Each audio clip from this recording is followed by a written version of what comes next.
अस्सलामु अलैकुम वरहमतुल्लाहि ताला वबरकातुहू। मोहतरम नाज़रीन, इंशाअल्लाहुल अज़ीम आज हम यह बयान करेंगे कि कायदा आखिरा में सूरह फातिहा पढ़ने से नमाज का हुक्म क्या है।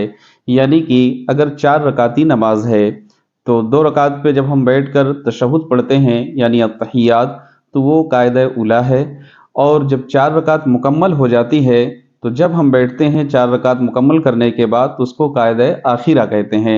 चाहे वो ज़ोहर की नमाज हो या असर की हो या इशा की हो। इसी तरीके से मगरिब की जब हम 2 रकात पढ़ते हैं तो कायदा उला पे बैठते हैं, और फिर जब तीसरी रकात के बाद बैठते हैं तो उसको कायदा आखिरा कहते हैं।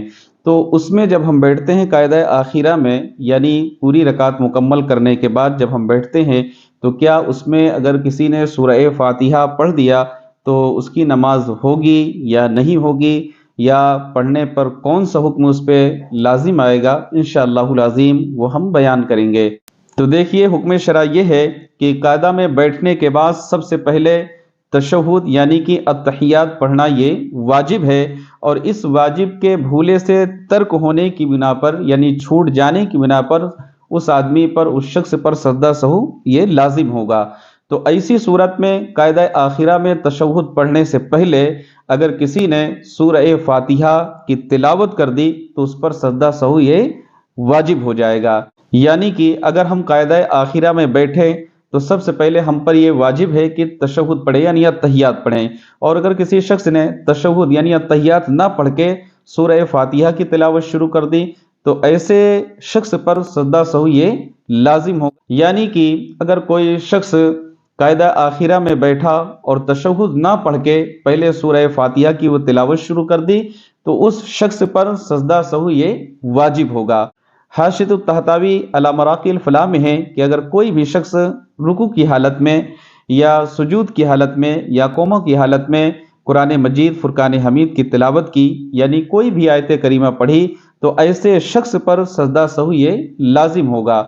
और अगर कायदा में कुरान मजीद पढ़ा तो उसमें तफसील ये है कि अगर दोनों कायदों में, चाहे कायदा उला हो या कायदा आखिरा हो, इसमें किसी में भी तशहुद से पहले कुरान पढ़ा तो जो तशहुद यानी कायदा उला हो या कायदा आखिरा, सबसे पहले तशहुद यानी अत्तहियात पढ़ना जो वाजिब है, उस वाजिब के छूट जाने की बुनियाद पर, यानी तर्क हो जाने की वजह से सजदा सहू ये लाजिम होगा। फतावा आलमगीरी में है कि अगर तशहुद की जगह फातिहा पढ़ी तो सजदा सहू ये वाजिब होगा। इसी तरीके से अगर पहले फातिहा पढ़ी फिर तशहुद पढ़ी तब भी ये सजदा सहू उस पर लाजिम होगा।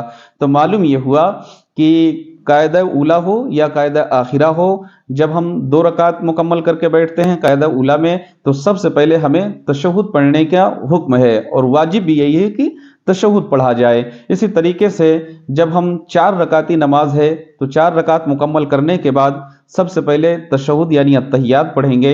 अगर तशहुद से पहले किसी ने कुरान मजीद या सूरह फातिहा या दीगर आयात शरीफा की तिलावत कर ली तो ऐसे में सजदा सहू करना ये वाजिब होगा।